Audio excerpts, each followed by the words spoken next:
Hey guys, welcome to the Hesed House COVID Update Memorial Day edition, which I guess I don't have to wear this thing because you can't catch COVID through the screen and I can't either. So let's do this the old-fashioned way.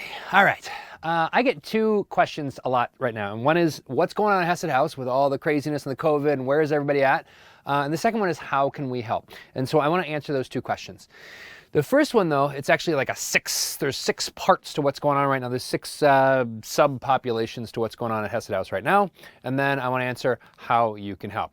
Let's start, though, with what's going on at Hesed House. Again, there are six parts. Part one is this social distancing shelter.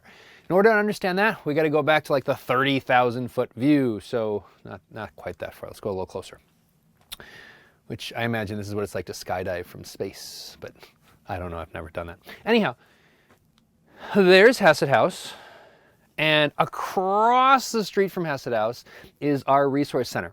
That is where we have all of the job training and the mental health counseling and the substance abuse counseling and the medical clinic and the legal clinic and the case management and the homelessness prevention and all those things that help people get out of homelessness. Well, behind that building is a warehouse, and that warehouse right now has been converted into a social distance shelter because it's really, really big. We can get people separated further apart so we can get that 6 foot distance that's so freaking important right now. And so right now we're using tents because tents allow not only are they just a little more privacy in general, but also, more importantly, if you cough in the middle of the night in a tent, you're coughing against the wall of a tent instead of coughing on the person next to you. So that's part one, is our social distance shelter. Part two is our on-site apartments. So if you recall from earlier, that's Hesed House. Across the street's the resource center and the social distance shelter. Well, if we zoom into Hesed House over here, the pad shelter is down there. So if you've ever volunteered at Hesed House, you've probably been in the kitchen and the dining room. Well, that's down there. Well, on the other side of the building are the apartments. Now, most volunteers, most donors have never seen these apartments because they're individual apartments and it's kind of tacky to take a tour through somebody's apartment. But they're there, and those individuals, many of them, have some pretty significant health issues, and so we got to make sure that they are safe. That's part two. Part three is our family shelter hotel. If you recall from, I don't know, 6 weeks or so, 8 weeks, or I don't know when it was, we actually moved our families into a hotel before we moved the single adults into a hotel, different hotel. So the family shelter hotel, they're still there, except it doesn't look like this. There's no pool, and it's definitely not like beachfront property, but you get the idea. They're off at a hotel with all the little kiddos, but hey guys, come on. There you go. There you go. All the little kiddos safe in that hotel. That's part three. Part four, and this is another thing that many people don't know about Hesed House, is community apartments. We have about 100 individuals in apartments scattered around the community that we help them manage any mental health issues, employment issues, that kind of stuff.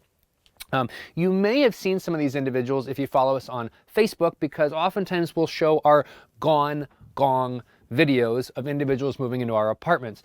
And so this one here is Brian banging the gong, which, if you're not familiar with the gong, when someone leaves Hesed House, we drag the gong out into the parking lot and let them bang it to let the community know that homelessness ended at that exact moment. So here is homelessness ending for Brian at this exact moment.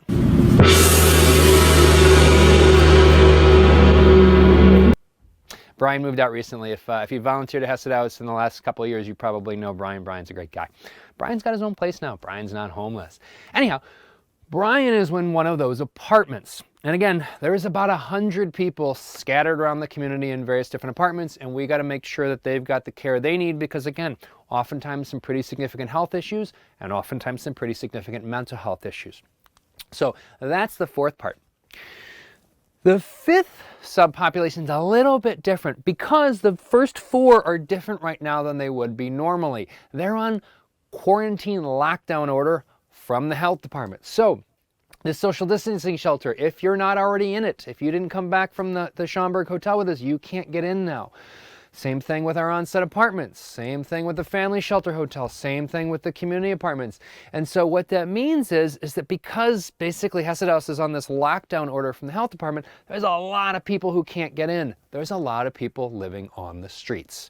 Way, way, way more than we've ever had on the streets ever in the history of Hesed House, ever in the history of the community. So Because of that, every single day we take a truck out into the community and we deliver those necessary supplies that people need to be able to survive out on the street. Tents and toilet paper and sleeping bags and tarps and food. Food's super important. Things like Pop-Tarts, because Pop-Tarts don't have to be refrigerated or microwaved, and I don't think they go bad ever.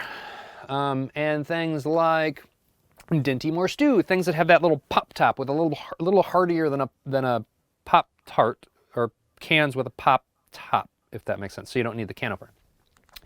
And then, of course, bottled water. All the normal places people would go to fill up their water bottle, like the library, they're all closed right now. And so bottled water is more important than ever.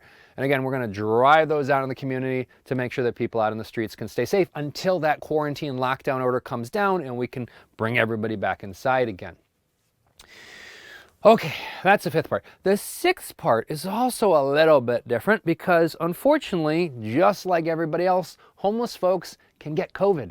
They can get sick. Unlike non-homeless folks, though, homeless folks don't have the luxury of just, go home and ride it out in your bedroom, because they don't necessarily have a bedroom. And so it's actually super important that they be isolated so they don't accidentally give it to everybody else in this social distance shelter or the family shelter, hotel, or whatnot. So the way we do that is that, working with the health department, there is a COVID quarantine site, and those individuals head off to that COVID quarantine site so they can stay safe and recover there until they're ready to come back to Hesed House. But, of course, in that COVID quarantine site, they need some help. They need things like food, and they might need some case management. So we're going to head over there and visit them, of course, doing so very, very, very safely, and make sure they get the care they need in that COVID quarantine site. So those are the 6 subpopulations at Hesed House. That is what is happening at Hesed House as of right now. So, next question, how can you help? Well, kind of depends.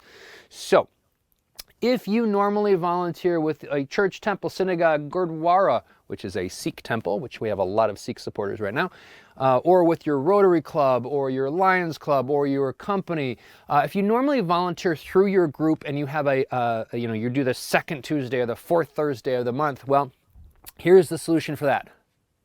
This guy, Bruce. There you go. Bruce is going to reach out to you. Bruce is going to call you, because I know that got suspended for a little while we were in the hotel. Well, we're back now and we need to feed people, and so Bruce is going to reach out to you, send you an email, give you a call, work those details out with you. So hang tight. Bruce is going to give you a holler. Well, what if you don't volunteer with your church, temple, synagogue, or Gurdwara, or Rotary Club, etc.? Well, what if you're just somebody who cares? Well, there are 3 main things you can do to help your most vulnerable neighbors. Number 1 is donate. This is probably the easiest. This is probably also the most impactful thing you can do right now. Best, easiest way to donate? HesedHouse.org. H-E-S-E-D, house.org. Only one S in Hesed. Second thing, we need supplies. Here's 3 basic categories of supplies we need. We need bottled water. We need a heck ton of bottled water, because not only do we need bottled water for people living out on the streets, we also need bottled water for people living in that warehouse, which is not particularly all that cool during the summer. And so we need a lot of bottled water. So when in doubt, bottled water is a great way to help your most vulnerable neighbors.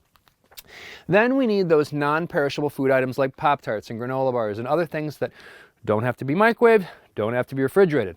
Again, those are good for both people on site at Hesed House and people who are forced, unfortunately, right now to be out on the street. And then the last thing is those non-perishable food items in cans that have the pop top, you don't need a can opener. A little hardier stuff that's got more protein in it, like the Dinty Moore stew, or the chicken in a can, or tuna in a can, or tuna in a little baggies that opens, or whatnot. Again, things that somebody in a tent can eat and get a little bit more protein, a little bit more hardiness than just simply living on Pop-Tarts until this is all over. So before I move on, though, one final comment about the supplies. Oh, actually 2 final comments, I forgot. Number 1, how do you do it? How do you drop them off? How do you stay safe? Well, we've got this box truck. It is at Hesed House. It's outside of the fence. So there's actually a fence that's been installed by the city to help us maintain that quarantine so that people are safe. Well, outside of the fence is this box truck. And so you can literally drive up, drop the stuff in the box truck, drive away, never have to get within 6 feet of anybody or touch anything else. It's a great, safe way to volunteer. So that's the first comment. Second comment about stuff. This is both read to kind of impart the heaviness of this and to show that we love you. And that is this. Right now, please, please, please, please, please do not donate things like your clothing, your toys, and your furniture. We love those things, just not right now. We normally sort them in that warehouse that's currently being used as a social distance shelter, and all the people that would normally help with that, they're all doing other stuff right now because it's all hands on deck to get us through this. So please, please, please do not donate clothing, toys, or furniture right now. We'll let you know when we can do that again. We just can't do it right now. Thank you. And sorry, I know everybody's cleaning out their closets right now, but please, please, please hang on to those for later. Thank you. Okay. So those are the first two things you can do. You can donate money, you can donate supplies. The third thing is prayers. We believe that prayers matter. We believe that prayers work, and so we need your prayers. We're not through this yet, and we got to care for the most vulnerable. We've already had 3 homeless individuals and 4 staff members get COVID. I hope we won't have more, but I suspect that we will. So please, please, please keep lobbing those prayers our way, because we're gonna get through this, guys. How? Together. Really, that is the only way. But in particular, we're gonna do that by taking care of the most vulnerable. This is really the only way we're going to do this and be able to look back at ourselves and say, yes, we helped this community survive COVID in dignity. So thank you, thank you, thank you for everything you've done, everything you're going to do. I've been just so awe-inspired by this community. You guys are amazing. Thank you. Have a fantastic Memorial Day. If you're grilling, if whatever you're doing, have a fantastic day, and we'll talk to you later. Thank you.